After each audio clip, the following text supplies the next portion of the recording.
bonjour à tous. Nous sommes réunis pour un nouveau webinaire concernant les collectivités sur la mobilité hydrogène, avec cette question qui est comment baisser les coûts de l'hydrogène pour les collectivités. Donc on va attendre un petit peu que tout le monde se connecte. On est déjà 43, on était à peu près on va dire plus d'une centaine d'inscrits. Donc on va attendre 1 ou 2 minutes et on se retrouve pour démarrer notre webinaire. Nos intervenants sont déjà connectés. Voilà, donc je propose que nous démarrions notre webinaire. Nous sommes une cinquantaine là. Les autres vont nous rejoindre. Donc on a souhaité faire ce deuxième webinaire après le premier qui était il y a quelques semaines, qui introduisait la question de l'hydrogène pour les collectivités. On a un peu dégrossi le sujet. Cette fois-ci, on entre un peu plus dans la problématique, dans le thème, avec cette question. Comment baisser les coûts de l'hydrogène pour les collectivités? C'est toujours un peu la question clé. L'hydrogène reste un vecteur énergétique qui est cher. Les projets sont encore peu nombreux, il y a peu de massification. Donc la question, c'est comment on peut arriver à massifier pour arriver à des coûts corrects. Alors on va l'aborder la question de plusieurs manières. Il y a d'abord la question des financements, parce que les financements sont là pour nous aider. Donc on aura, pour aider à baisser les CAPEX, donc on aura une intervention de Lucas Toussaint de la région Hauts-de-France. Ensuite, on regardera la question des groupements d'achat avec Pierre Dupuis de l'UGAP, qui nous parlera de son expertise sur cette question des groupements d'achat. Également, la vice-présidente de Le Mans Métropole, Madame Lagarde, nous rejoindra pour parler d'une initiative qui a été prise par des collectivités, de se regrouper justement entre elles pour mener une politique d'achat mutualisée. Et puis, on passera après côté constructeur avec le groupe Safra. Le directeur commercial de Safra nous parlera justement, lui, de sa vision sur la manière de baisser les CAPEX et les OPEX au niveau des véhicules. Une autre manière de baisser les CAPEX et les OPEX, c'est de parler de rétrofit de bus et d'autocars, donc en partant d'un véhicule diesel pour arriver à un véhicule hydrogène. Et ça, c'est l'expérience de IBF H2, qui est situé dans les Hauts-de-France, dans la Somme. Donc on aura également une intervention. Et puis le SMTAG, que nous connaissons puisqu'il est également dans la région Hauts-de-France, qui a une expérience de un peu plus de 2 ans, 3 ans, je ne sais plus, d'exploitation de bus hydrogène. Donc, c'est intéressant aussi d'avoir leur retour d'expérience sur les contraintes d'exploitation. Après, nous aurons le temps d'avoir des questions et réponses et puis une conclusion. Donc, je vous propose qu'on démarre tout de suite, dès que j'ai lu cet SMS. Voilà, et donc l'introduction, on vient de la faire. Donc, je laisse la parole à Lucas Toussaint, qui est responsable à la direction de la 3e révolution industrielle à la région Hauts-de-France, au Conseil régional des Hauts-de-France. Oui, merci Jean, bonjour à tous. Juste question pratique, c'est vous qui faites défiler donc les slides? Oui, Ok, oui, donc c'est c'est bien Romain ça. qui est derrière à la régie et qui fait passer les slides. Parfait, merci. Donc l'idée, moi je dispose de 10-15 minutes maximum, on est pas mal à intervenir. Donc l'idée, c'est pas d'aller dans une vision exhaustive des financements qui existent sur l'hydrogène. Ce serait extrêmement chronophage et je pense que tous les porteurs de projets qui participent à ce webinaire ont conscience que c'est un sujet complexe qui mérite d'y consacrer pas mal de temps. Juste pour vous illustrer ça, pour ceux qui sont membres de l'association donc France Hydrogène, ils ont réalisé il y a pas si longtemps une cartographie des financements qui existent et qui peuvent être mobilisés sur l'hydrogène, sur le projet hydrogène. Alors, en fonction des typologies de projets, en fonction de l'objet du financement, en fonction de la nature du projet, tout ça c'est vraiment à géométrie variable. Et ils ont recensé donc plus de 200 dispositifs. Hein, ça montre bien que le paysage est assez riche et que derrière il y a du retour d'expérience qui peut être intéressant, d'une part, pour voir comment ont été montés les projets financés.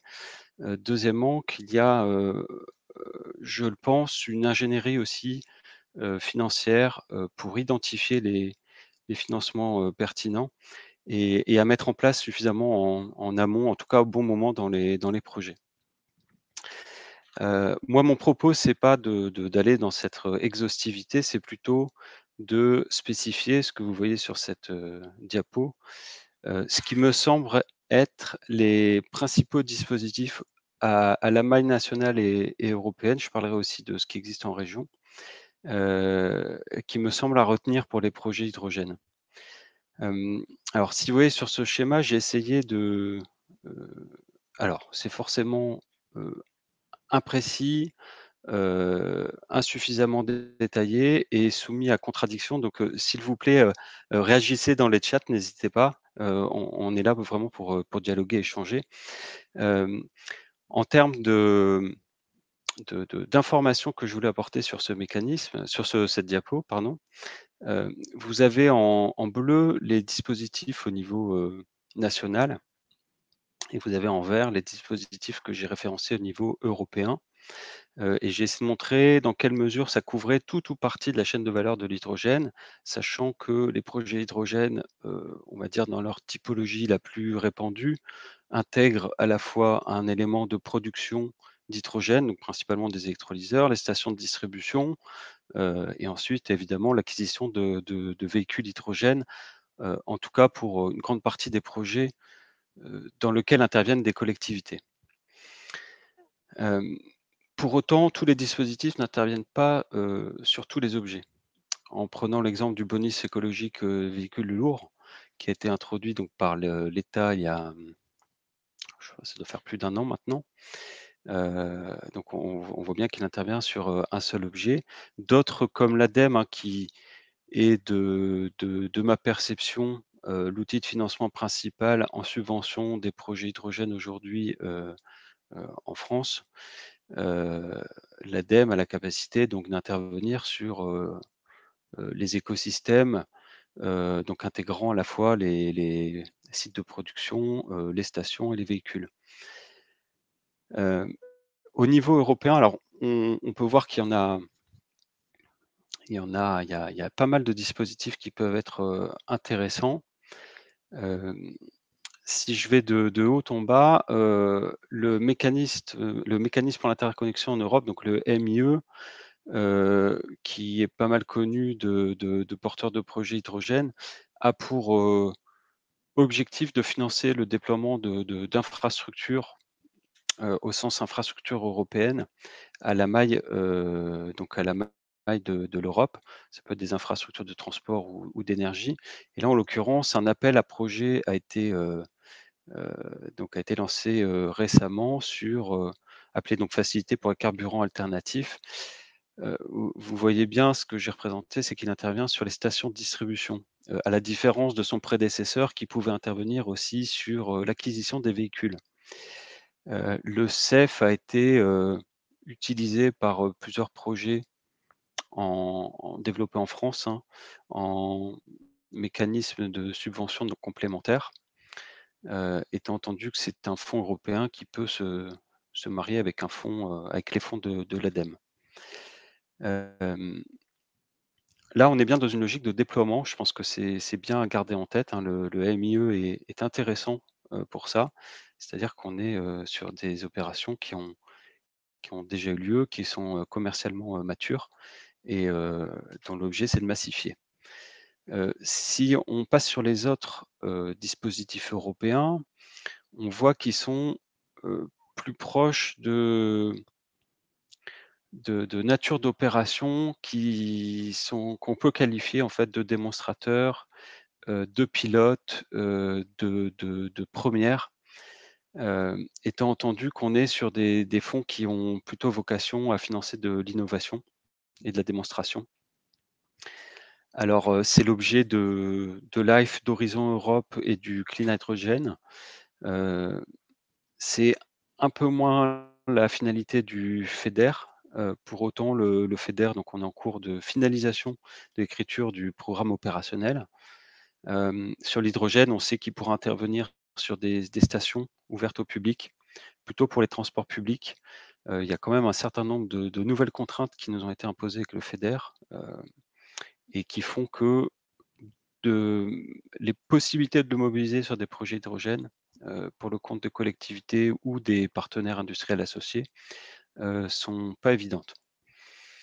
Je préfère le mentionner, hein, on est en discussion avec, pas mal d'entre vous sur des projets et on voit bien que c'est pas toujours évident de pouvoir, intervenir sur le FEDER. Le programme LIFE, je le mentionne, alors j'observe, qu'il n'est pas toujours, identifié par des porteurs de projets. Moi, je pense et j'ai une collègue, hein, qui incite vraiment les industriels et les collectivités à se pencher sur ce programme, pour identifier enfin, pour, qui peut apporter, quelque chose au projet hydrogène et aux collectivités. Notamment, 2 sous-programmes, un premier qui s'appelle le Clean Energy Transition. Alors là, on est sur, plutôt de l'assistance au montage de projets. On est aussi sur des critères qui imposent de monter des consortiums. Un autre sous-programme qui s'appelle, le Action pour le climat, qui peut être intéressant, mais dont les appels à projets ont été clôturés, il y a peu de temps. Donc je pense que c'est à surveiller, des appels à projets sont en cours d'élaboration et devraient arriver prochainement. Donc vraiment un outil à suivre. Au niveau de Horizon Europe, je pense que l'hydrogène est intégré dans plusieurs des cibles, notamment au travers du cluster 5, donc le climat, énergie et mobilité. Il me semble que c'est des sujets extrêmement spécifiques. Ça me semble être un peu moins intéressant pour des projets, heu, portés ou accompagnés par des collectivités, donc avec un déploiement de la mobilité hydrogène. Pour autant, ça peut être intéressant à suivre. Et enfin le Clean Hydrogen, qui a établi donc son programme de travail pour l'année 2022. Il a été publié récemment et j'en profite pour vous signaler qu'une matinée d'information va avoir lieu très prochainement. Il est encore temps de s'y inscrire, et notamment, il sera question donc de l'hydrogène valley qui peut apporter des précisions utiles. On peut passer à la slide suivante.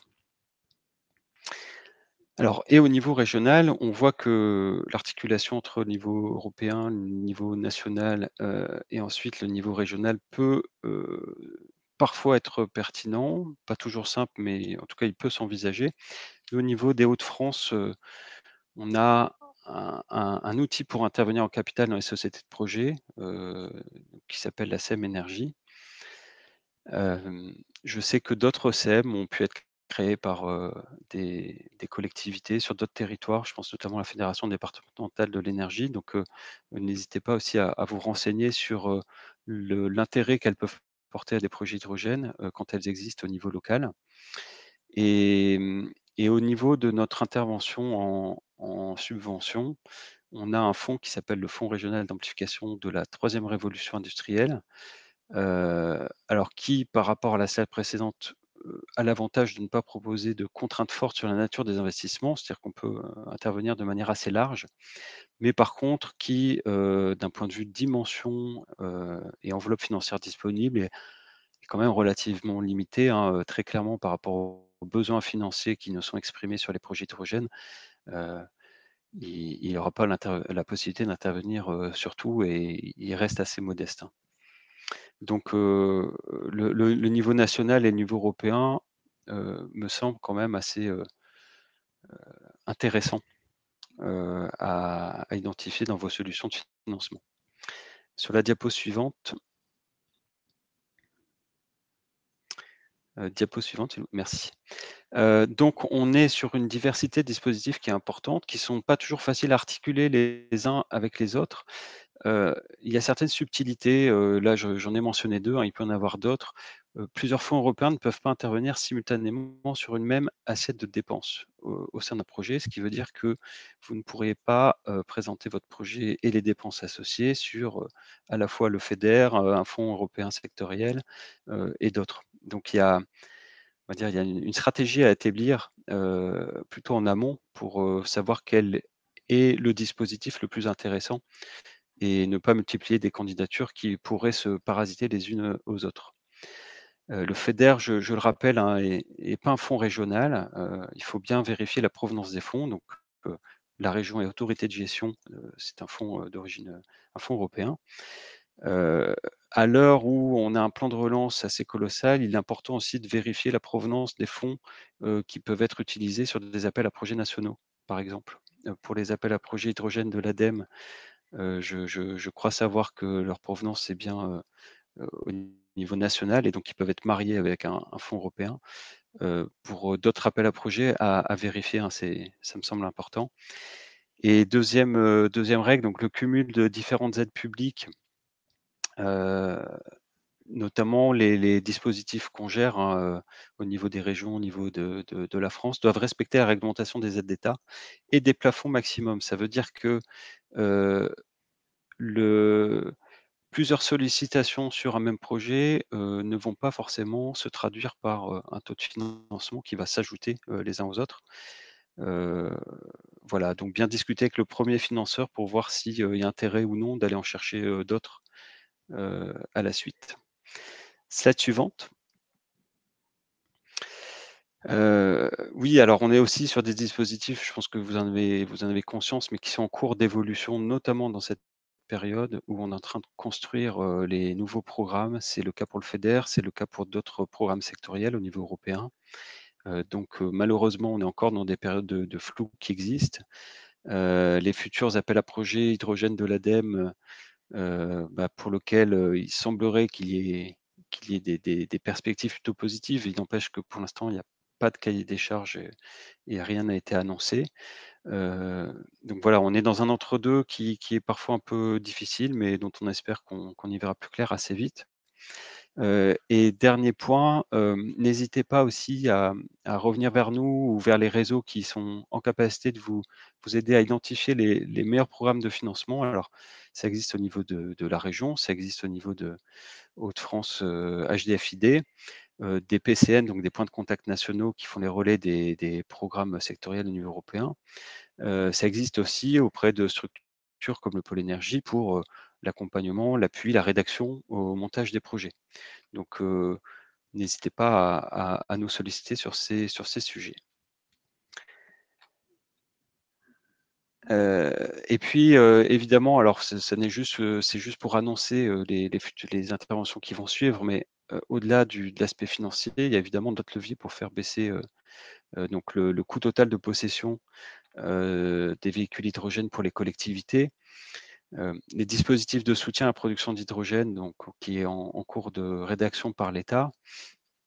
Hem c'est une question, peut-être permettra-t-il de proposer ou de participer à proposer sur les territoires un hydrogène à bas coût aux collectivités? C'est une question ouverte. On n'a pas la réponse, mais c'est important de se projeter. Maîtriser le coût de l'hydrogène en investissant dans des infrastructures de production et de distribution, pourquoi pas? On aura un témoignage, à ce sujet, par la suite, donc c'est des questions qu'on peut aussi, poser sur la table. Quelle perspective de diminution des prix des véhicules aussi par, les constructeurs au fil de l'industrialisation, de la construction et de l'assemblage?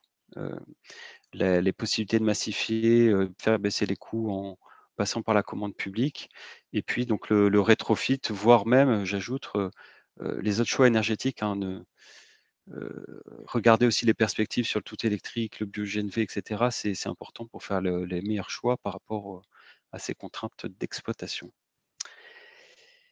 Je crois que j'en ai fini. Désolé pour le rythme un peu rapide, mais c'est toujours, un peu soutenu. Il y a beaucoup d'informations. Donc à votre dispo pour, travailler plus en profondeur ces sujets. Alors on a, déjà 2 questions. Je ne sais pas si on va y répondre maintenant, mais peut-être Lucas, tu peux regarder, y réfléchir pendant les autres interventions. C'est, la règle des minimis qui, devrait ne plus exister pour la production d'hydrogène et le fait qu'il y aurait un déplafonnement des aides. Alors c'est toujours pareil, c'est peut-être vrai dans le principe et après il faut regarder de manière très détaillée au cas par cas, mais Mmh. peut-être tu as des choses à nous dire là-dessus et puis, Heu, oui? alors non, pour répondre tout de suite, non, j'ai rien de spécifique. Il y a en effet beaucoup d'évolutions, hein, comme je l'ai mentionné.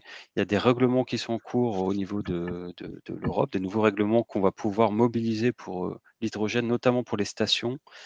Donc là, je ne pourrais pas confirmer ces propos en l'état. Il faudrait que j'aille requêter un peu plus au niveau de nos collègues des affaires juridiques. Bon, on va Et sur regarder le cette question. déplafonnement des aides, j'ai cru que c'était surtout lié, à la période du covid. Donc, Ouais. pas spécifique hydrogène à ma connaissance. Mmh. Et puis alors l'autre question, mais je ne sais pas si on va y répondre parce que je trouve que venant de d'Air Liquide, la Mmh, question, mmh c'est mh. eux qui doivent nous répondre peut-être, mais on est bien d'accord, c'est-à-dire que, pourquoi enfin, comment faire pour qu'en France, nous ayons les mêmes taux Ouais. d'aide que l'Allemagne, qui est de l'ordre Alors, de 40. je pense qu'en Allemagne, ils ont notifié un régime d'aide à l'Europe qui l'a accepté, c'est-à-dire qu'ils ont construit, complètement un appareil juridique qui leur permet de financer à cette hauteur. Mmh. Ce qui, à ma connaissance, n'a pas été fait en France où on utilise des régimes existants, mais qui Mmh. sont plafonnés, de manière, un peu moins intéressante. OK, bah, écoute, merci Lucas. Donc on va écouter maintenant, Pierre Dupuis, qui est de l'Union des groupements d'achats publics. Bon voilà, mutualiser les achats, c'est aussi notre manière d'essayer de diminuer les CAPEX. Oui, en effet. Bonjour tout le monde. Donc, je travaille à l'UGAP, je suis directeur adjoint sur la région Hauts-de-France, Normandie, DOM-TOM. Donc, voilà, j'ai la visibilité des achats sur 2 territoires qui sont donc surtout ces 2 régions et en particulier les Hauts-de-France.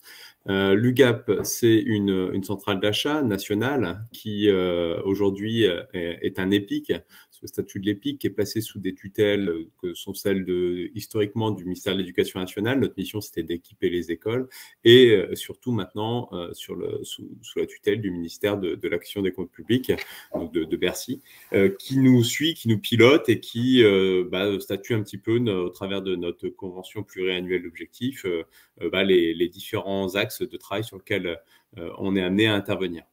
Donc aujourd'hui, la particularité, c'est qu'on va exécuter les marchés. Donc c'est nous qui passons les marchés publics en tant qu'acheteurs publics et on va exécuter ces marchés pour l'ensemble des acheteurs publics du territoire qui passent des commandes chez nous.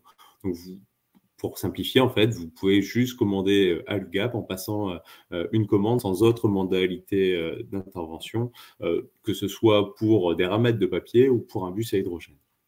On est dans un secteur concurrentiel, c'est-à-dire que vous n'êtes pas obligé de passer par nous, vous pouvez lancer votre marché, vous pouvez passer par d'autres centrales d'achat et c'est à vous, dans votre stratégie d'achat, d'objectiver l'intérêt de recourir à l'UGAP ou non. Et l'une des particularités, c'est qu'on a deux particularités. On a un régime de partenariat avec des territoires avec lesquels aujourd'hui on s'est inscrit dans le temps, dans la durée, avec une tarification spécifique et des volumes d'achat ciblés sur des engagements de 4 ans.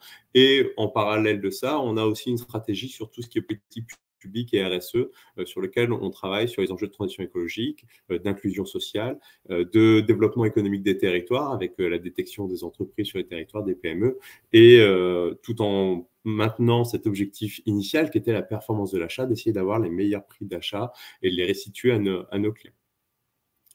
Donc, sur maintenant, depuis 6 ans, a pris dans nos stratégies d'achat une dimension assez importante, les enjeux de transition énergétique, au travers des différentes lois et du contexte réglementaire qui s'appliquent aux acheteurs publics et aux territoires. C'est à l'avenir sur les mobilités, sur les zones à faible émission d'énergie en 2024 qui vont s'imposer sur tous les territoires, mais il y a des territoires qui ont déjà engagé la mise en place de ces ZFE. Et dans ce contexte-là, l'UGAP opère en fait une grosse partie de ses missions sur les enjeux de mobilité. Sur la mobilité aujourd'hui, on est en capacité d'accompagner les acheteurs publics sur quasiment l'ensemble de la chaîne de valeur. Alors, je ne l'ai pas forcément mis ici, mais de l'étude avec des prestations d'études sur de la stratégie, sur du conseil stratégique. Alors, dans ces études stratégiques, on peut mettre des études sur des schémas de déplacement urbain, sur des plans de circulation vélo. On l'a fait pour des territoires comme essentiellement sur la Normandie, ces études-là. Donc sur le Havre et Rouen, c'est des sujets qu'on a portés avec eux. On peut faire des études sur du conseil en organisation pour vous aider à mieux faire fonctionner vos services, sur des stratégies organisationnelles, sur les accompagnements au changement. Donc ça, c'est des études assez robustes. On a du conseil en finance et du conseil en transition énergétique. Le conseil en immobilier ne concerne pas forcément trop les enjeux de mobilité durable. Alors ça, sur la partie amont de vos projets. Et après, sur la partie réalisation des projets équipements, on va être en capacité de vous équiper sur l'ensemble des véhicules et des équipements d'espace public que vous pouvez être amené à avoir. Donc, ça va être des véhicules électriques, des véhicules particuliers Ça va être des véhicules industriels, des véhicules de travaux publics, que ce soit en thermique, en gaz naturel ou en électrique, et maintenant en hydrogène. Sur l'offre hydrogène qu'on a développée maintenant il y a à peu près un an, donc on a mis en place il y a un an, on a 3 types de véhicules, donc les minibus hydrogène avec la société Trouillet qui viennent d'arriver. Alors, je ne veux pas m'étendre sur ces fiches techniques, j'ai mis ces fiches-là pour quand la présentation vous soit transférées, elles vous permettent de revoir un petit peu les caractéristiques des différents véhicules qu'on a aujourd'hui référencés dans notre offre. Et nous avons après la société Safra qui va intervenir derrière, que je salue en passant, avec le bus Businova en 10,50 m, avec une autonomie de 350 km, qui aujourd'hui est produit en France, qui roule dans les Hauts-de-France sur le territoire de Lanciévin, sur la régie Artois-Gohelle. Ils ne sont pas passés par nous, mais voilà, ils roulent avec des Safra.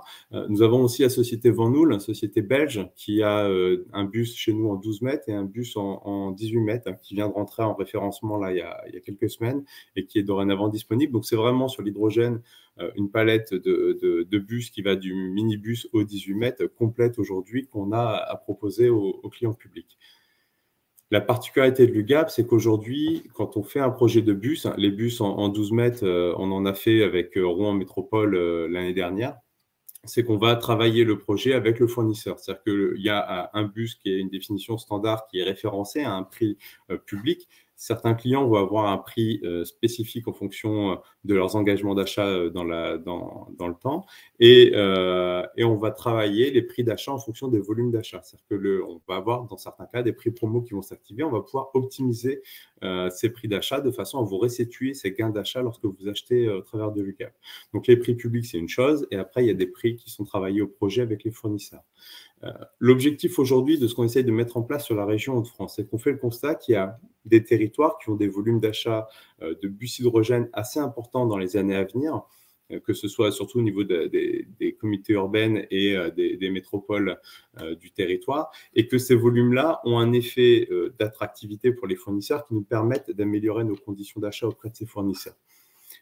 L'idée est donc de travailler sur une massification qui permette, en s'appuyant sur des volumes de ces territoires un petit peu plus importants en termes d'enjeux de mobilité et d'achat de bus, de venir agglomérer les volumes avec les autres territoires des Hauts-de-France, les autres EPCI des Hauts-de-France, pour consolider un volume commun et améliorer les conditions d'achat auprès des fournisseurs qui seraient choisis par ces territoires pour répondre à leurs besoins.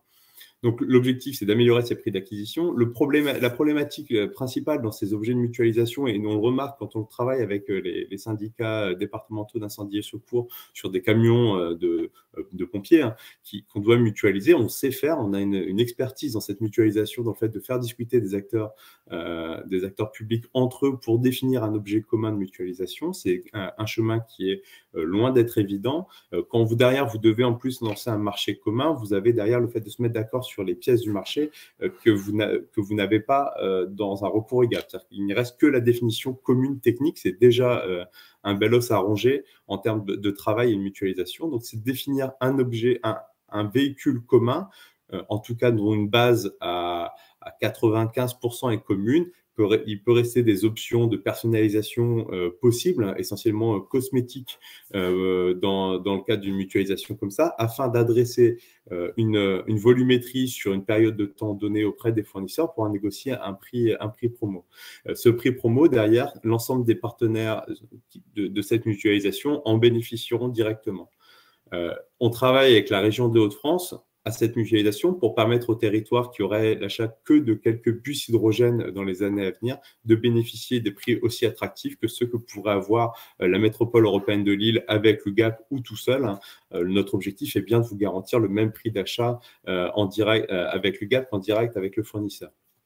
L'intérêt du recours UGAP, c'est que l'offre est disponible maintenant. On est en capacité de négocier dans un contexte industriel assez compliqué maintenant les tarifs d'achat, de passer des commandes sous des délais très courts, on parle de quelques jours, quelques semaines pour enregistrer une commande chez nous. On est très loin d'un délai de consultation qui peut être de plusieurs mois. voire plusieurs trimestres.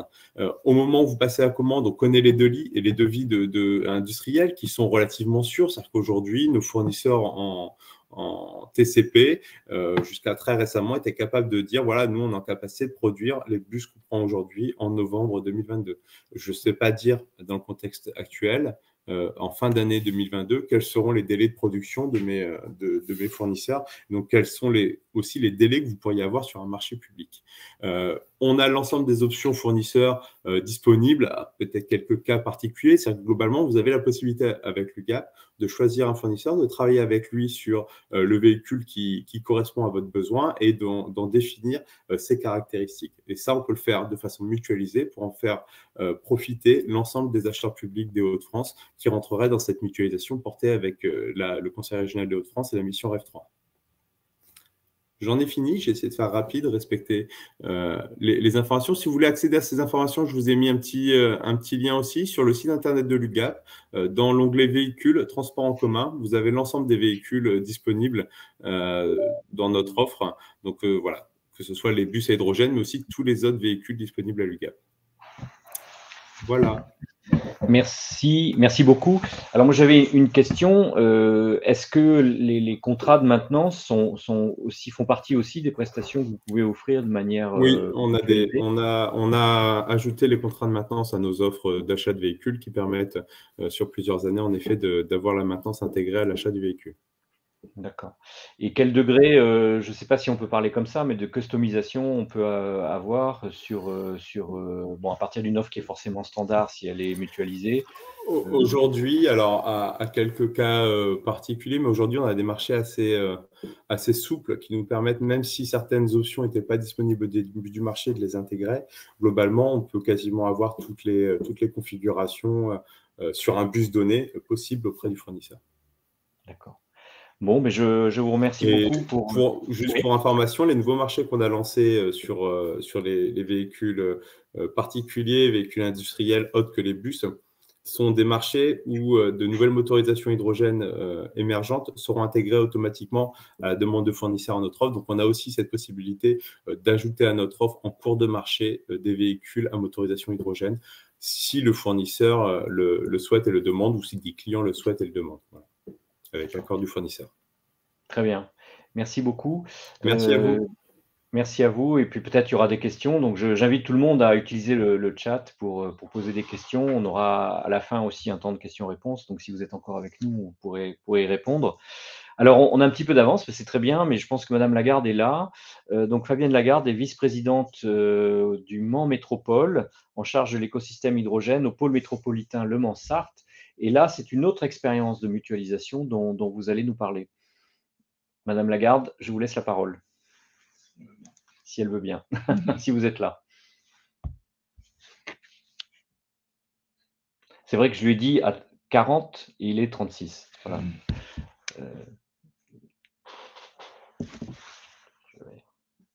On peut faire on va attendre qu'elle se connecte. Hein. Ah, je suis là, me dit-elle. Voilà. Donc, je ne sais pas, il faut appuyer sur quelque chose. Normalement, elle doit accepter l'invitation. Vous devez accepter l'invitation et du coup, ça vous… Accepter le micro, et la vidéo, et du coup, ça vous met en ligne. C'est à quel niveau sur le… Voilà. Ah, voilà. Ça y est, on y arrive. Il fallait que j'aille sur participer. Ça ne suffisait pas d'accepter. Il faut en plus participer. Bonjour à tous. Vous m'entendez là? Très bien, très bien. Merci. Merci à vous pour votre invitation.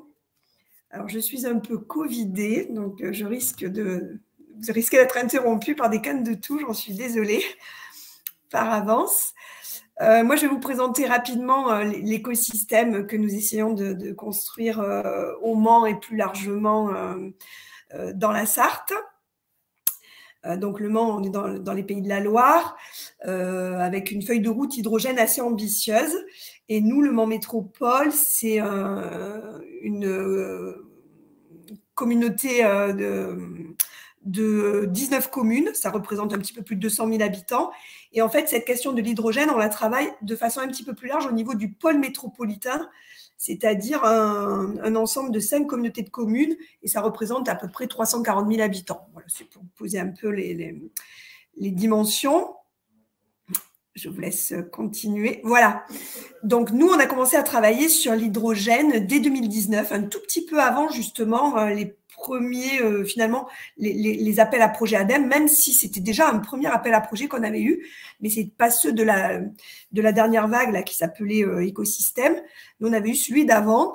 Alors, finalement, ça a été un avantage, mais aussi un inconvénient, je pourrais y revenir, parce que c'est vrai que dans ces premiers appels à projets, finalement, on était dans les premiers à s'inscrire dans des commandes de bus, de bennes à ordures ménagères.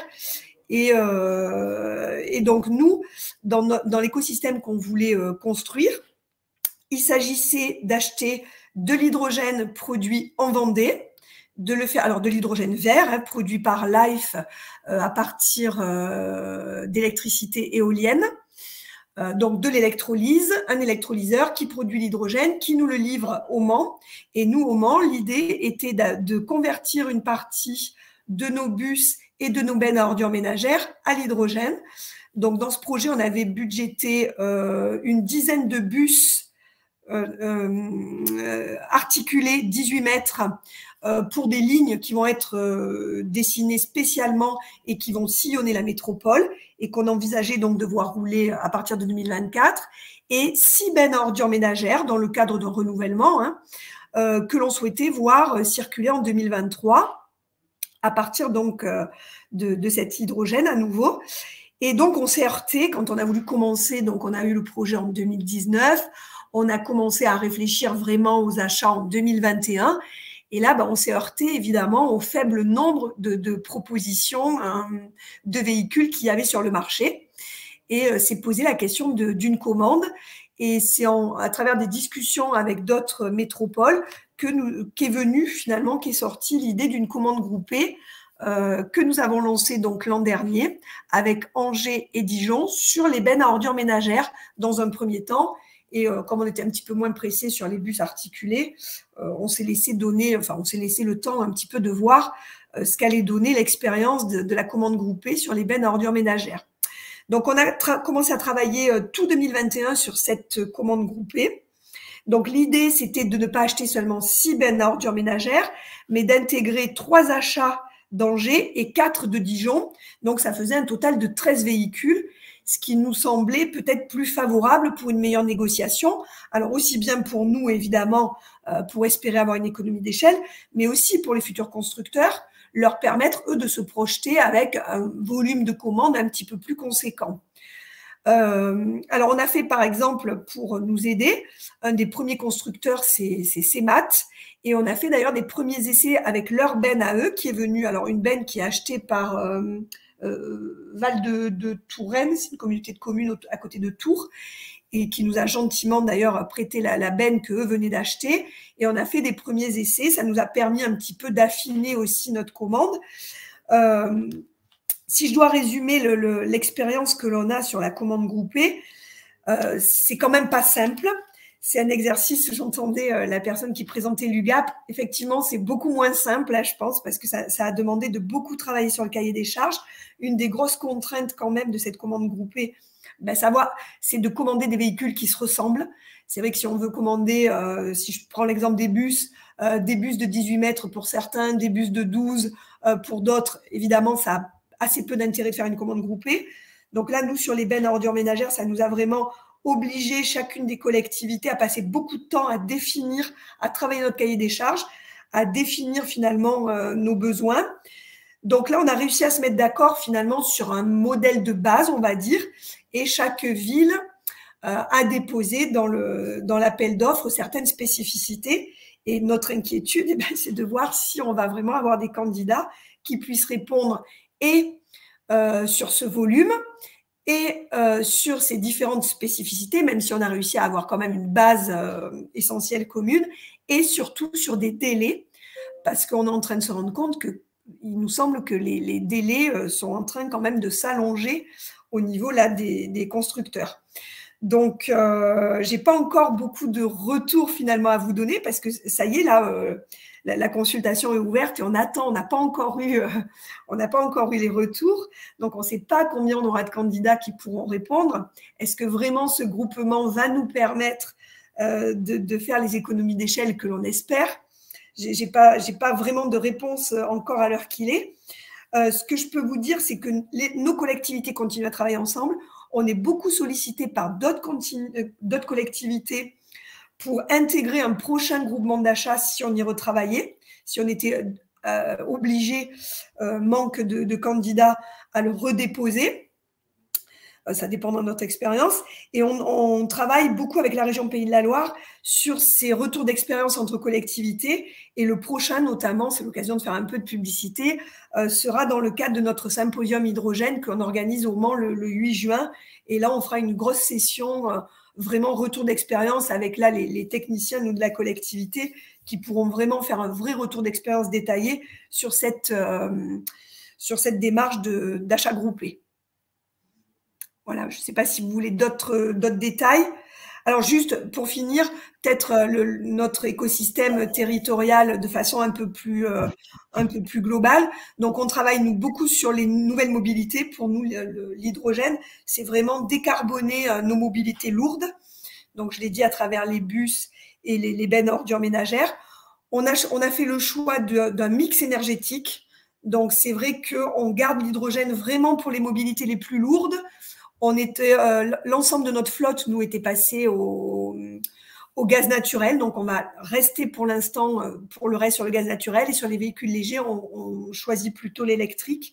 Ça nous semblait difficile de tout basculer directement sur l'hydrogène, et pour l'instant on reste sur cette stratégie parce qu'on voit bien que ça met quand même un certain temps à se mettre en place et que les coûts restent quand même voilà, on est encore un peu dubitatif sur les économies d'échelle. On a l'impression que les coûts restent quand même élevés.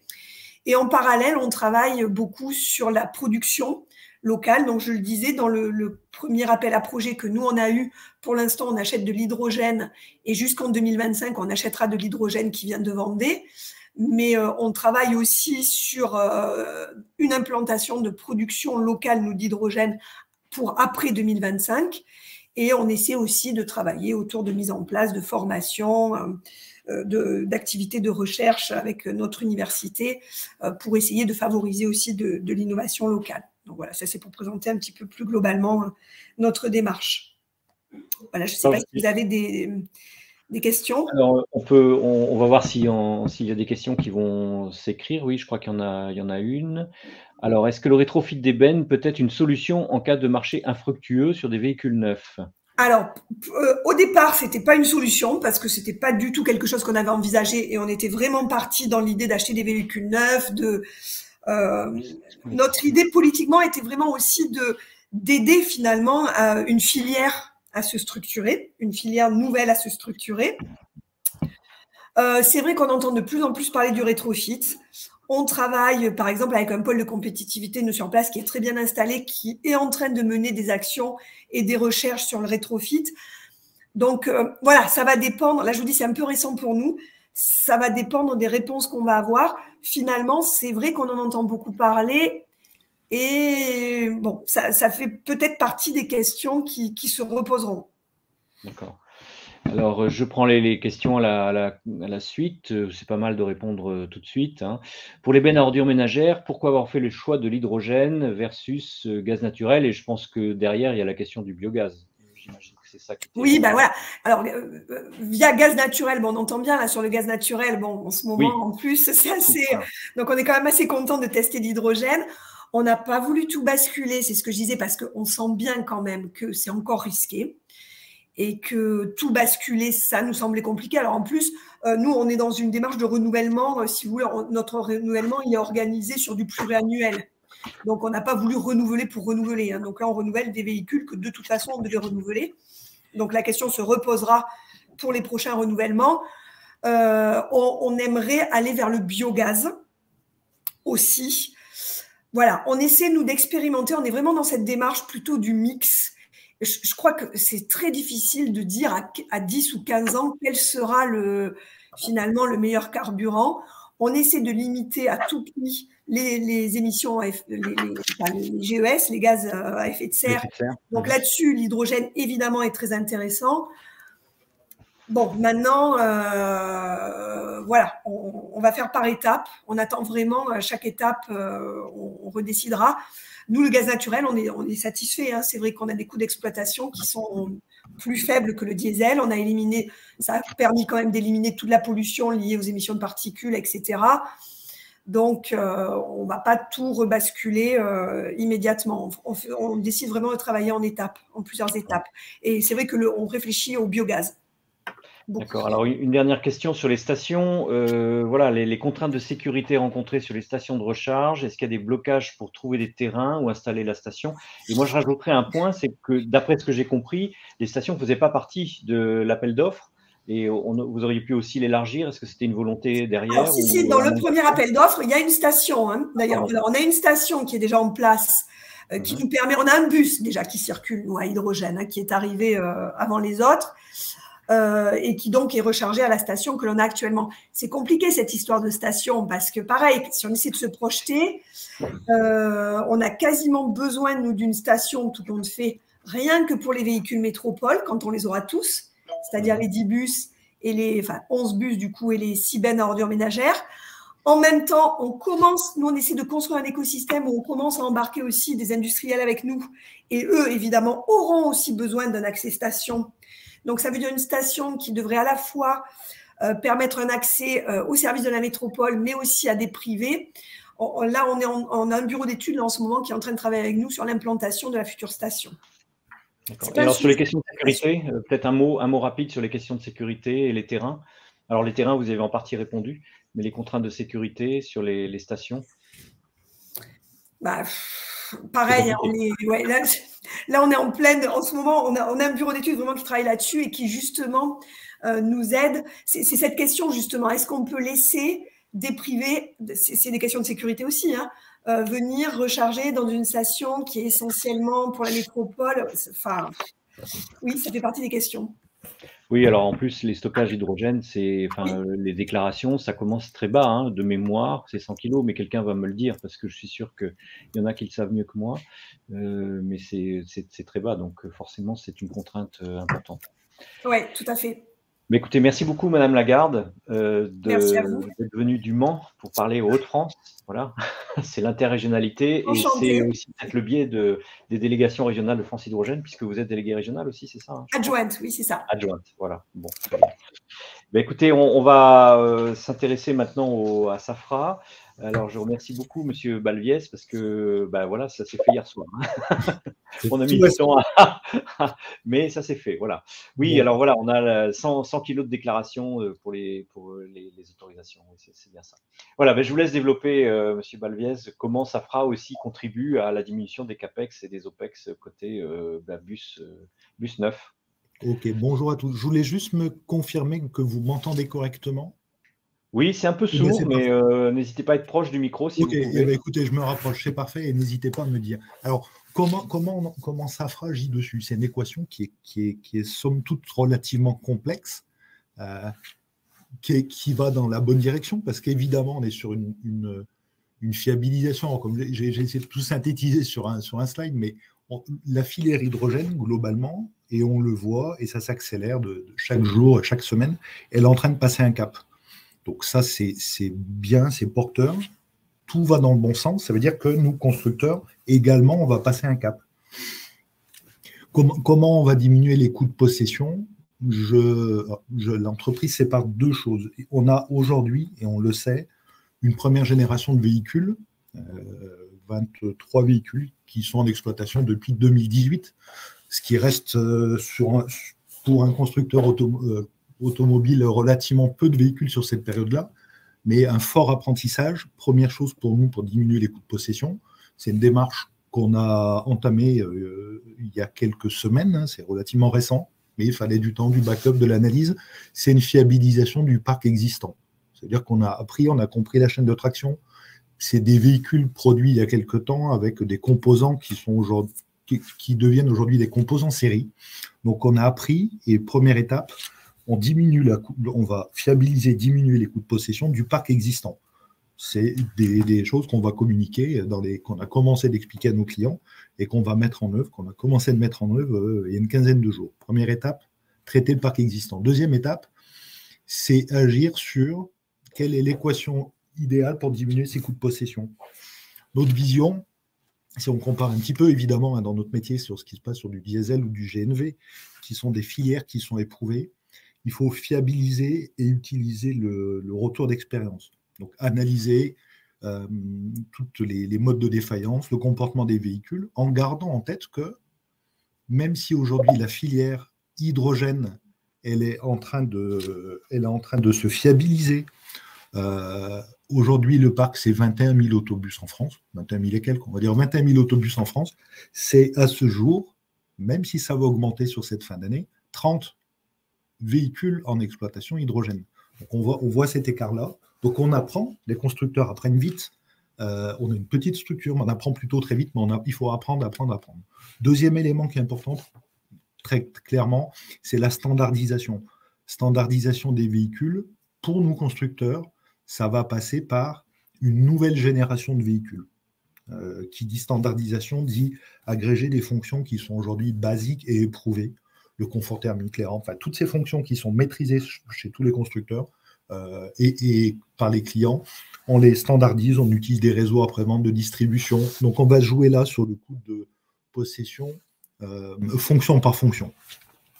L'autre élément, c'est la standardisation des outils de diagnostic, du réseau, du support après-vente. Donc là, on est sur une notion de base. On avait un véhicule, je parle vraiment diminution des coûts de possession pour Safran, on avait un véhicule qui était innovant sur un grand nombre de choses. On a décidé pour la prochaine génération, qu'on va lancer d'ici le mois prochain, de standardiser au maximum ce véhicule. Ensuite, il y a une notion, par contre, qui est capitale, c'est une notion que je mets sous un terme de sérialisation. Les principaux équipements innovants, entre guillemets, d'une chaîne de traction sur un véhicule hydrogène, c'est évidemment la pile à hydrogène, la pile à combustible, les batteries pour assurer un tampon d'énergie, la redistribuer au moment adéquat, ou alors stocker de l'énergie de freinage, parce qu'on a beaucoup d'énergie récupérée au freinage, et c'est le moteur électrique. Ces trois éléments clés aujourd'hui passent en mode série. Les précédentes générations de véhicules, c'était des éléments qui étaient de la pré-série, qui est en petite quantité. Aujourd'hui, si on prend l'exemple de la pile, donc Safran fait le choix de travailler sur une pile française pour avoir un véhicule français. C'est une façon de nous impliquer dans cette filière énergétique. Donc nous, on travaille avec la pile Symbio, qui est une pile qui est étudiée en France, qui va être produite par Symbio sur le site de Vénissieux. Et c'est cette pile qui est pour nous la première pile hydrogène série qui va rentrer dans le cadre du projet Stellantis. Stellantis, c'est la gamme utilitaire léger des véhicules Peugeot, Citroën et Opel.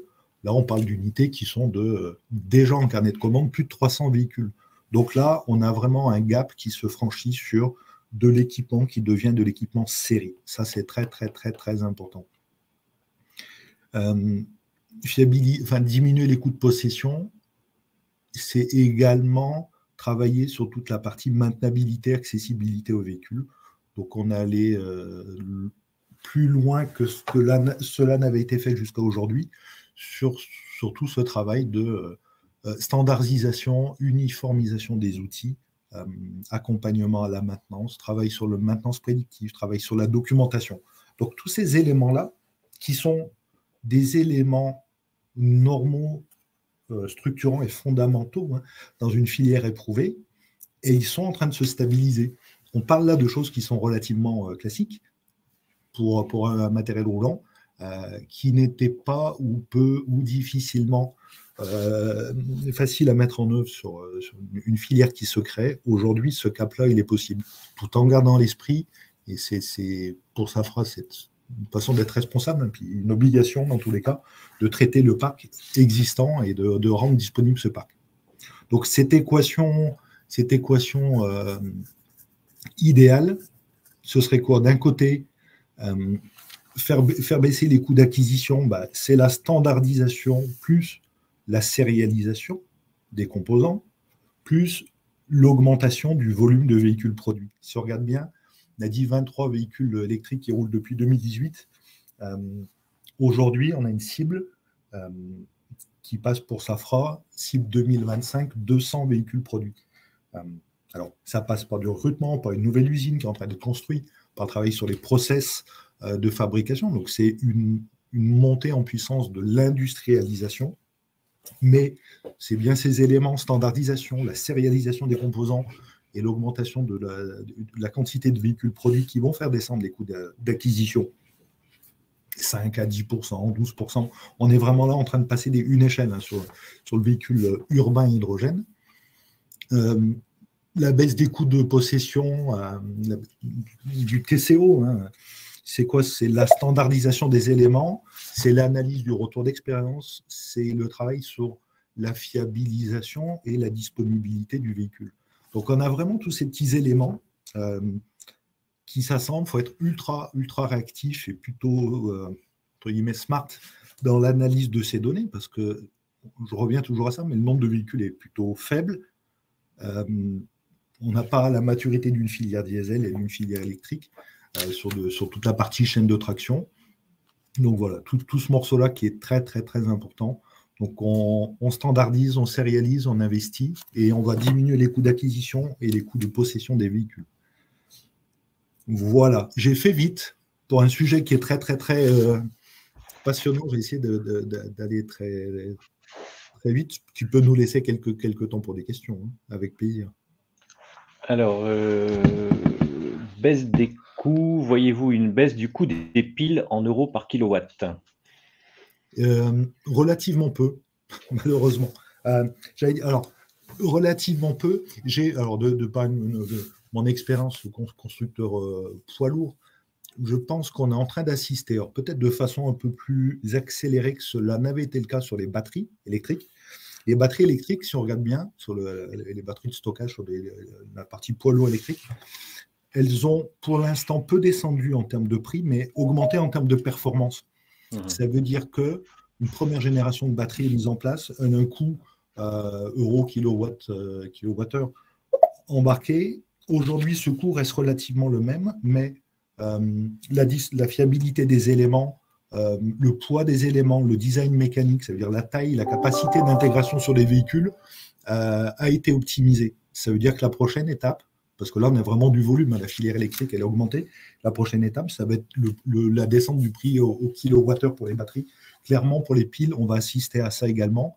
Tous les contrats qu'on signe, aujourd'hui on a sourcé, parce qu'on fait, vous le savez, du véhicule neuf, on a une activité de rétrofit, on n'est pas là pour ça, mais aujourd'hui on a sourcé les 12 fabricants, il y a 12 constructeurs, on va dire mondialement, qui peuvent proposer des piles à hydrogène pour les véhicules. On met en face des notions de coût d'acquisition, des notions de MTBF, MKBF pour le véhicule, des notions de service après-vente, de dispo de pièces. On industrialise ça.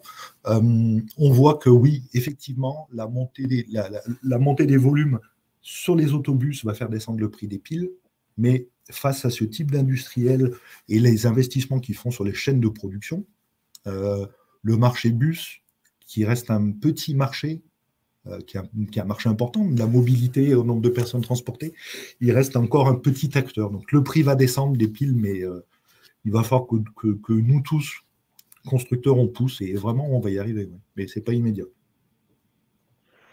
Alors je reviens sur la question du business model là, dont on avait parlé au début avec l'Allemagne, où Lucas Toussaint nous disait qu'ils avaient réussi à s'organiser. Est-ce que vous voyez pourquoi en France c'est pas possible, ou est-ce que ça peut le devenir, et pour que justement les bus soient plus subventionnés en France comme ils le sont en Allemagne?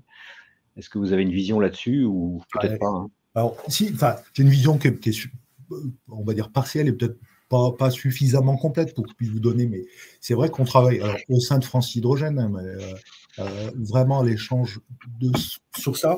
Il y a des notions, peut-être, sans doute, alors, parlons de façon franche, peut-être que les achats nationaux, on est en première ligne, on est un constructeur français, on recrute en France, on met une pile française. Voilà, il y a peut-être une timidité, une timidité à subventionner, à mettre un peu plus en avant l'industrie française. Les Allemands subventionnent.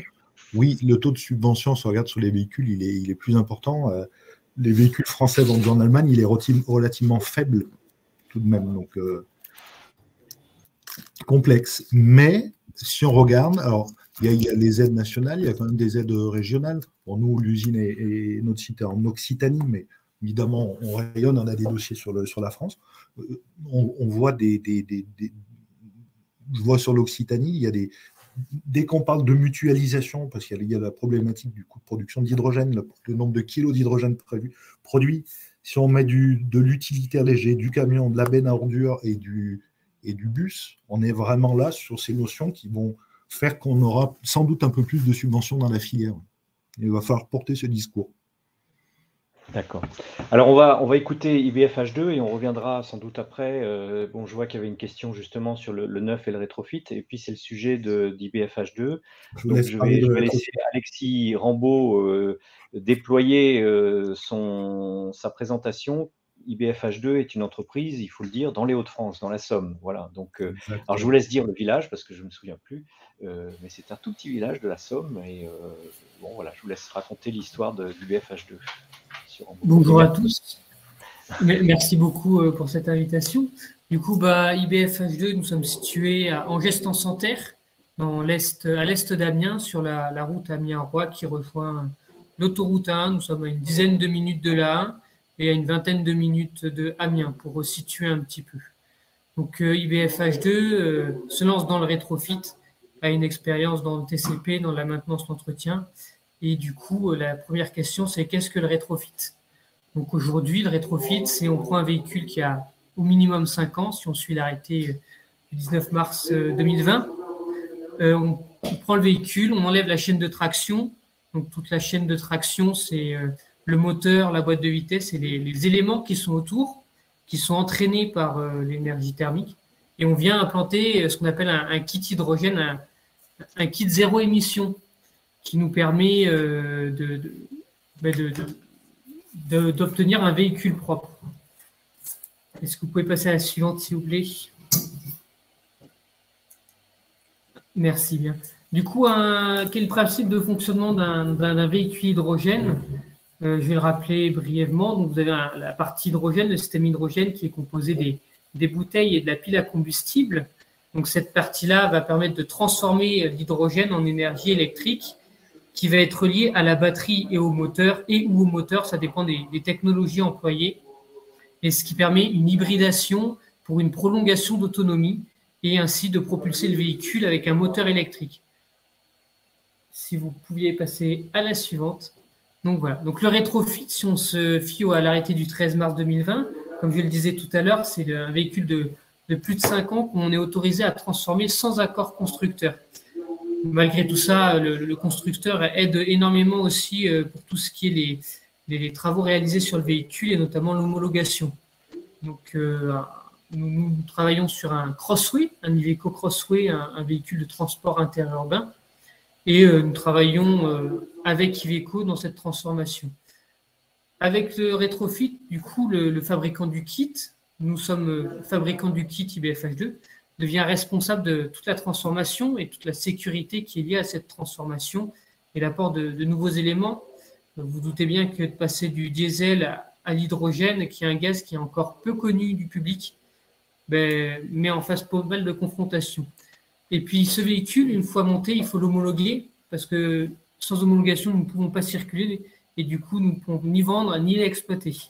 Et en l'exploitant, c'est tous les réseaux qui vont permettre de verdir leur flotte.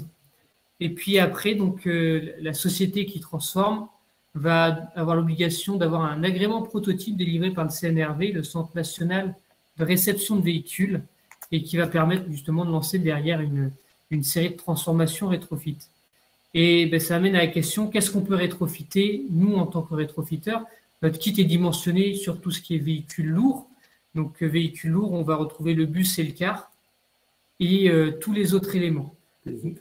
Les camions, les engins de TP, et puis aussi des engins spéciaux qu'on peut retrouver à gauche, à droite, les BOM, les bennes à ordures ménagères, sur lesquels on a répondu à certains appels d'offres. Donc, pour reprendre un peu, est-ce que vous pouvez revenir? Ah non, c'est bon, excusez-moi. Du coup, pour reprendre, qu'est-ce qu'il faut savoir lorsqu'on rétrofit? Lorsqu'on rétrofit, ce qui est intéressant, c'est de s'intéresser au TVV, type variante version du véhicule, parce que lorsqu'on homologue, on homologue pour un TVV ou une suite de TVV. Et ce qui est intéressant, lorsqu'on a une homologation, on peut répéter cette homologation et diviser les coûts d'homologation sur un nombre de véhicules donnés. Quel type de véhicule avec notre kit hydrogène? Donc, ce sont tous les véhicules lourds. Nous avons un kit qui est dimensionné, qui est expliqué juste en dessous. Donc, une pile à combustible de 85 kW, une batterie de 105 kW qui nous permet globalement une autonomie de 200 km, un peu plus, un peu moins en fonction des véhicules et puis de leur vitesse maximale ou de leur utilisation.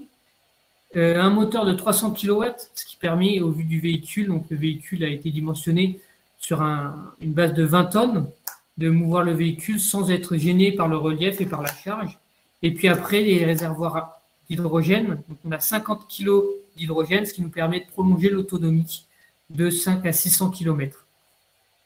Voilà pour la partie transformation. Et les transformations possibles, nous avons eu beaucoup de demandes et puis on s'est fixé un peu autour de ces éléments-là, donc le car, le bus, les tracteurs aussi, tracteurs routiers, les engins de TP et puis les bennes à ordures pour lesquels nous avons été sollicités. Ce qu'il faut voir, c'est qu'aujourd'hui, le car et le bus sont les éléments qui demandent le plus de sécurité en termes d'exploitation.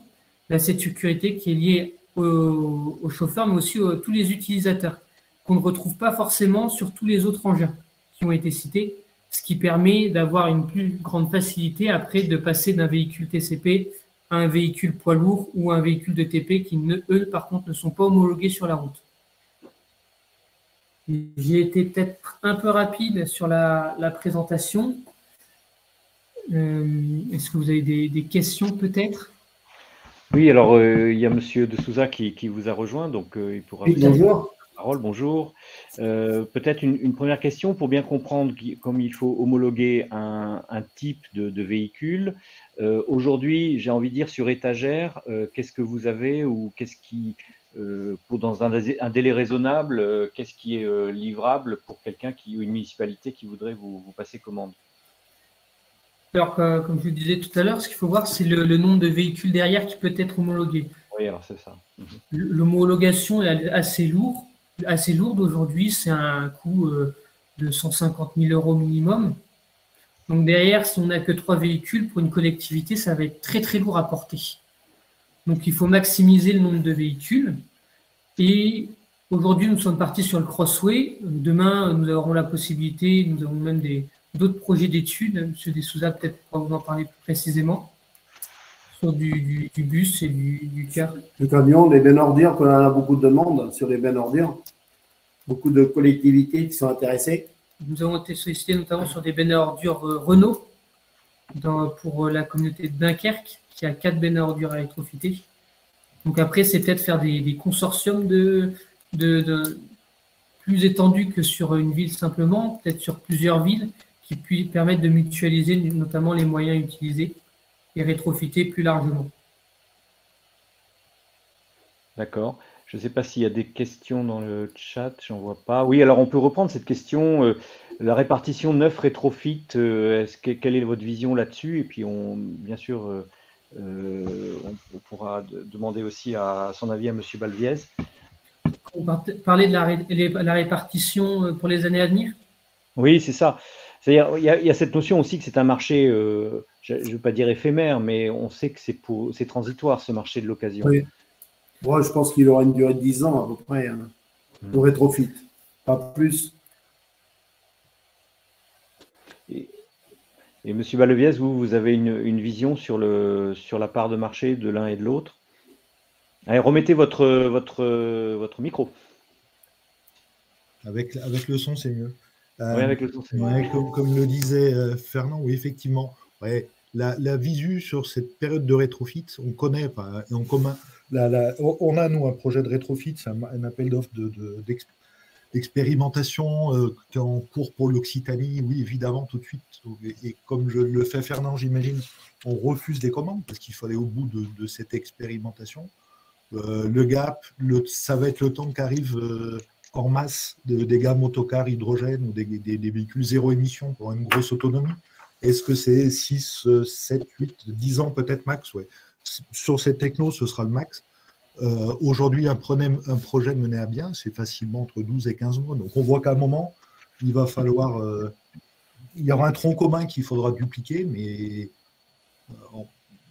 tout le monde ne pourra pas lancer des projets pour tout rétrofiter. Il y a une vraie complexité, hein. C'est les limites de cet arrêté sur le rétrofit, tel que c'était expliqué, c'était clair là-dessus.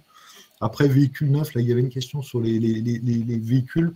On a une cible, oui, alors 200, 250 véhicules. On est en train de refaire. On a commencé les travaux il y a un mois environ, une extension de notre site de production. On remet à plat nos process industriels. C'est 200, 250 autobus 12 et 18 mètres, parce on rajoute on va dire que le mois prochain, on lance notre nouvelle gamme de véhicules qui seront livrés à partir de 2023. 12 et 18 mètres, ça fait 200 à 250 véhicules maximum pour 2025.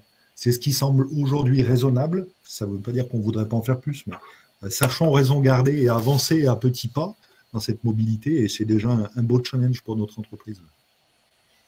Et alors, M. Rimbaud ou M. Souza, finalement, quel est le gap de prix par rapport à un véhicule standard? Bon, alors, qu'il y a quel est le delta que vous pouvez viser, ou je vous demande un pourcentage, hein, par un prix Aujourd'hui, sur un rétrofit, nous sommes à la hauteur de 350 000 €. C'est assez cher encore. En souhaitant qu'on ait des demandes pour pouvoir baisser les prix. Parce qu'aujourd'hui, comme M. Valviez sait très bien, les piles à combustible ils sont trop chers encore. Oui. Pardon? On a dit tout à l'heure, effectivement, oui. Et oui. Donc, non, mais il y a vraiment cette notion de coût. Parce que quand on prend un projet global sur l'étude, l'intégration, on n'est pas sur une notion où on construit un véhicule. C'est-à-dire qu'on va pouvoir prendre des éléments, cibler une performance. Là, on a un environnement qui est contraint sur le véhicule, avec une structure à laquelle on ne peut pas toucher, des performances qu'il faut conserver. Donc, il faut intégrer tout ça dedans. C'est un projet. Et plus on va faire du véhicule dans le cadre de cette série d'homologation, plus le coût va diminuer, réparti par un nombre de véhicules, comme le disait Fernand. Mais ça a des limites liées au coût de la batterie, liées au coût de la pile et du moteur électrique. Il y a quand même une valeur ajoutée technique qui est forte sur ces véhicules. Oui, c'est encore assez élevé, oui. Eh oui. Bien, mais écoutez, comme le temps passe, on va passer à la présentation suivante. Bien sûr. Et de toute façon, après, il y aura un temps de questions-réponses où vous pourrez tous intervenir. Donc voilà, on a la chance dans les Hauts-de-France d'avoir un pionnier du bus à hydrogène avec le SMT-AG.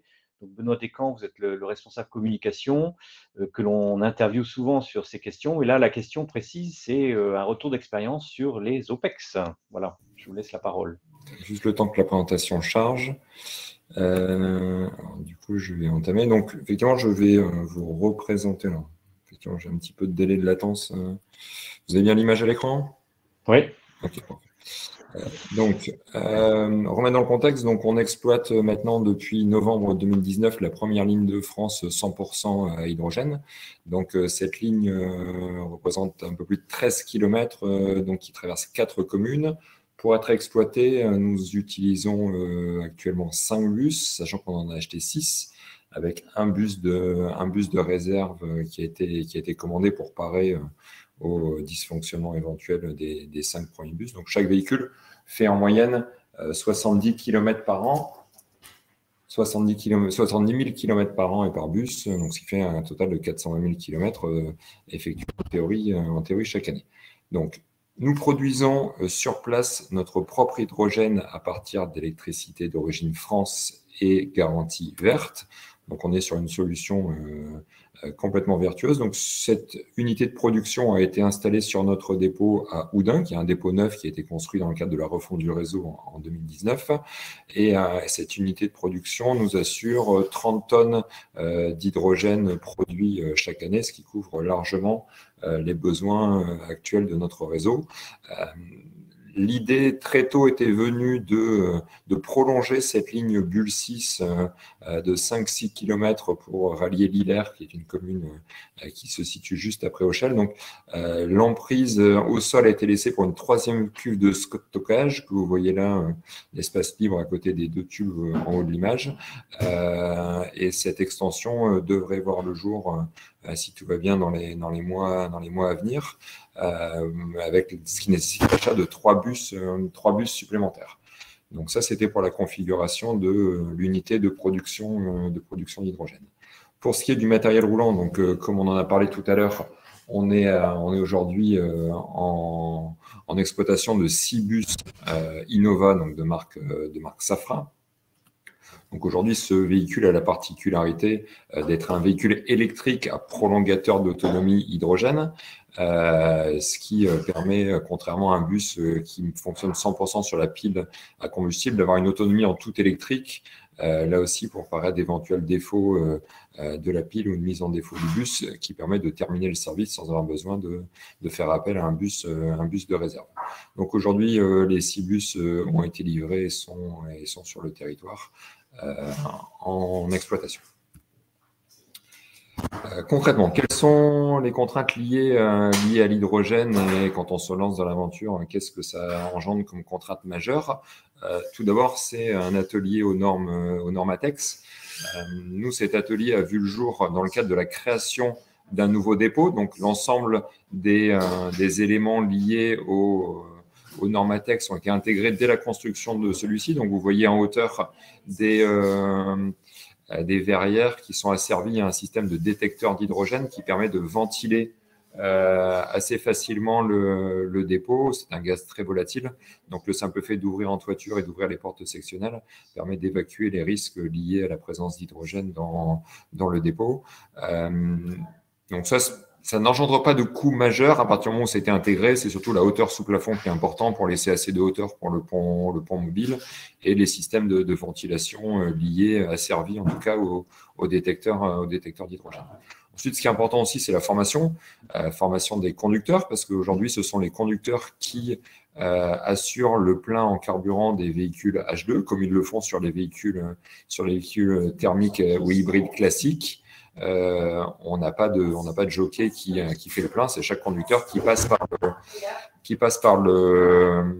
la case lavage, puis la case plein de carburant pour assurer le plein des véhicules. Donc, formation des agents de maintenance aussi. Dans le contrat qui nous lie avec Safra, on a un transfert de compétences sur une durée de 5 ans qui est fait pour que les équipes de chez Tadao soient en mesure de maintenir ce véhicule. Donc, pour rappel, c'est un véhicule électrique. Donc, en termes d'entretien, il y a très peu de pièces en mouvement et donc c'est un entretien plutôt facilité. La technologie, après, c'est surtout la pile à combustible et la batterie qui sont des domaines de compétences complètement neufs pour des mécanos tels que ceux qui œuvrent actuellement sur notre réseau.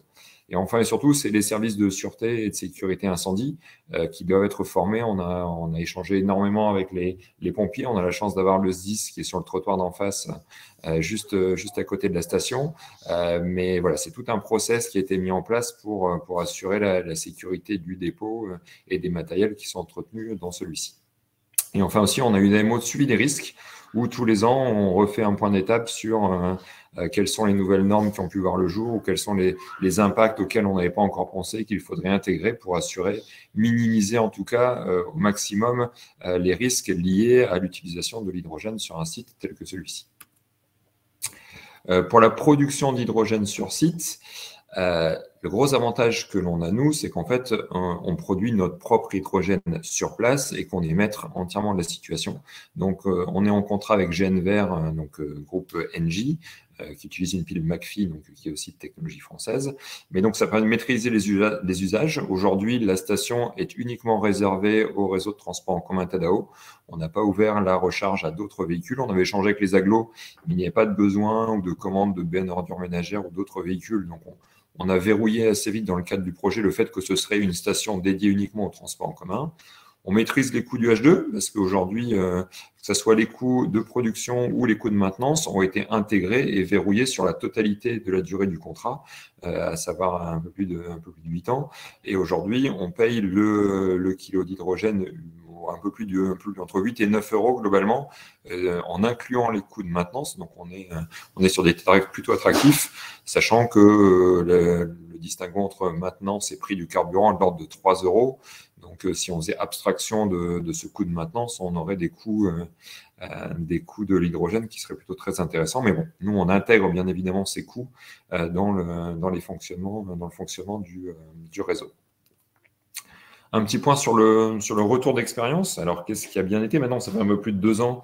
Ça fait 2 ans en novembre qu'on exploite ces véhicules. Donc, sur la production d'hydrogène, honnêtement, aucun souci particulier. Notre station, sur les presque 30 mois d'exploitation, a été arrêtée en tout et pour tout 6 mois, mais non pas pour une panne, mais par précaution, parce que Engie, sur une station équivalente en Allemagne, a rencontré un souci et par mesure de précaution a mis notre station en stand-by en attendant d'identifier les causes de la panne en Allemagne. Mais au-delà de ça, je pense qu'on aurait pu continuer à fonctionner parce que les changements qui ont été faits n'ont pas représenté de détails majeurs sur la station.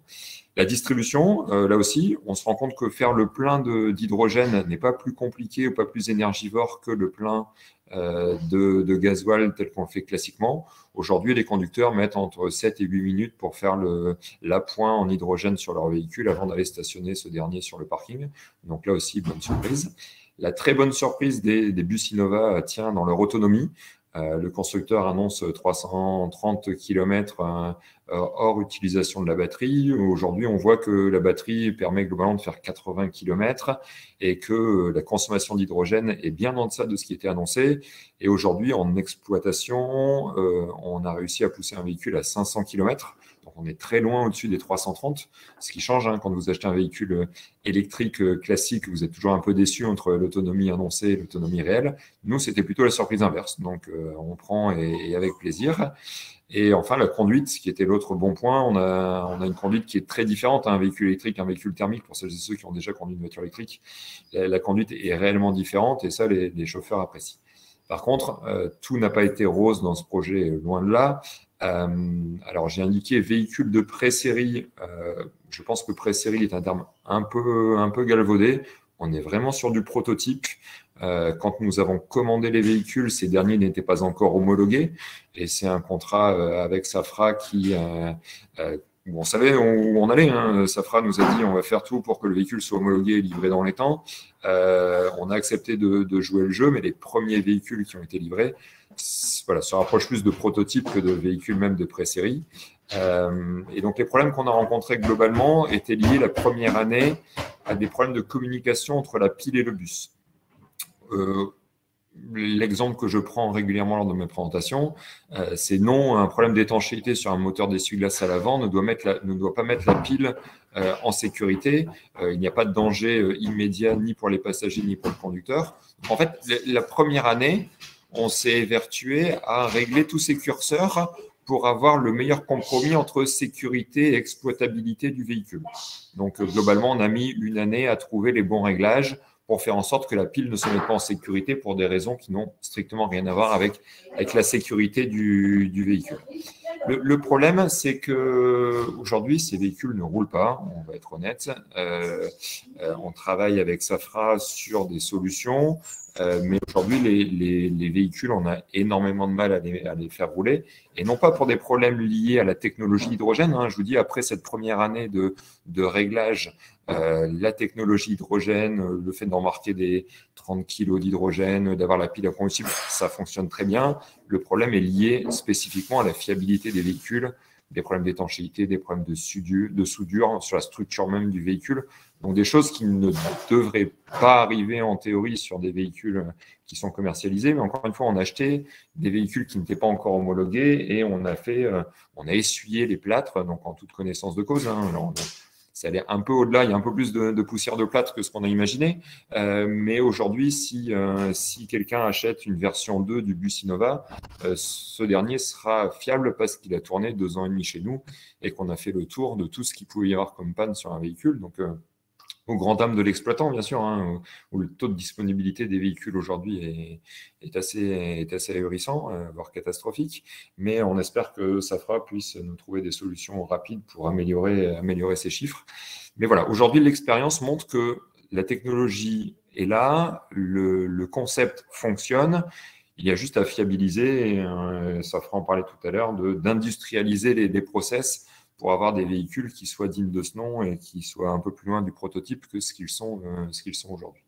Donc voilà en gros ce qu'on pouvait donner sur notre retour d'expérience sur ces 2 années et demie d'utilisation de bus hydrogène sur notre réseau. Eh bien, merci beaucoup. Je ne sais pas s'il y a des questions, je n'en vois pas, mais n'hésitez pas. Est-ce qu'au niveau coût d'exploitation, vous avez eu ce que vous attendiez ou est-ce qu'il y a eu des surprises? Si on traduit tout ça en termes de coûts. Oui, alors pas de bonne, pas de mauvaise surprise. Tout avait été verrouillé par contrat avant et le contrat qui nous lie à Safra prévoyait même un changement de pile à mi-vie du véhicule. Donc on imagine que peut-être qu'effectivement à mi-vie, ça nécessitera ce Il y a eu une changement. petite coupure, un changement de quoi? De la pile à combustible. Quand on s'est Ouais, lancé dans le programme, on ne savait vraiment pas où on allait. Il n'y avait pas de véhicule à hydrogène avec autant de recul. Donc, on a pris ceinture bretelle et on prévoit un changement dans le contrat de la pile à mi-vie, donc aux alentours des 7-8 ans.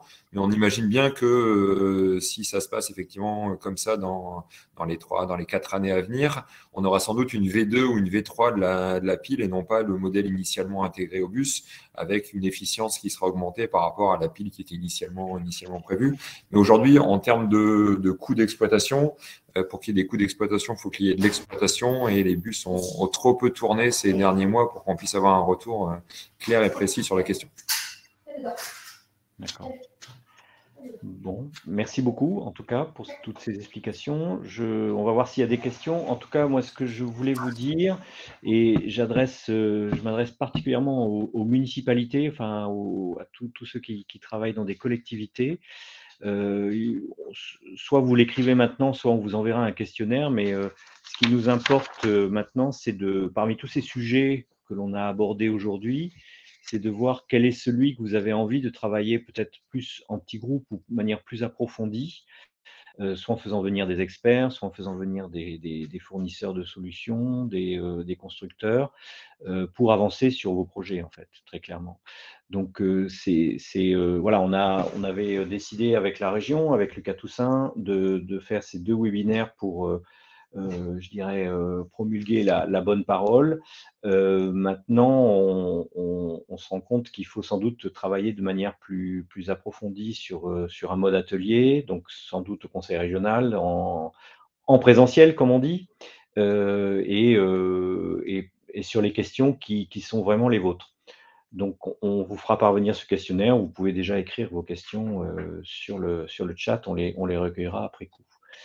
Je crois qu'il n'y a pas vraiment de questions. Je ne sais pas si, Lucas, tu veux dire un mot pour conclure. En tout cas, je remercie tous les intervenants. Lucas, tu veux dire quelque chose? Oui, pas beaucoup plus que toi. Merci, je remercie également tous les intervenants. L'idée, c'était bien d'apporter des éléments qui aident les collectivités aussi à se projeter dans des projets hydrogène. On voit que ça fourmille de projets sur le territoire, mais ça génère aussi beaucoup de questions, d'incertitudes.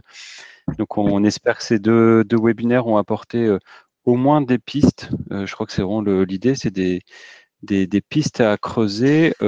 On est, avec Jean, à peu près persuadé qu'il y a des sujets à creuser collectivement, d'où cette idée de proposer des ateliers pour poursuivre les discussions.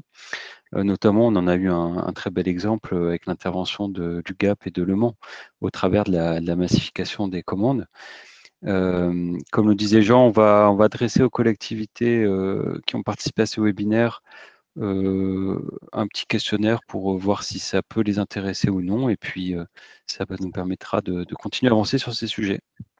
Alors, et en complément, n'hésitez surtout pas dans le chat ou en nous envoyant des mails en direct, c'est à nous soumettre aussi des sujets.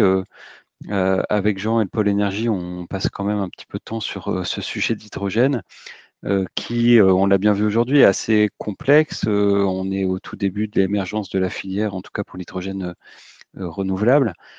Donc, il y a peut-être des sujets que vous souhaiteriez creuser avec nous, qu'on n'a pas encore identifiés, donc ne vous privez pas. Voilà, eh bien, écoutez, je vous remercie à tous pour votre attention. Merci à tous nos intervenants. Je crois que c'était une session très riche. Vous allez recevoir le replay, comme on dit, et n'hésitez pas à nous écrire. Vous savez qu'il y a 3 interlocuteurs qui sont primordiaux pour vous. C'est le Conseil régional, bien sûr, c'est l'ADEME également, et puis Pôle Énergie, qui chacun à leur niveau peuvent vous aider ou vous renvoyer vers des experts si nous sommes à court de réponses. Merci à tous, bonne soirée et à bientôt.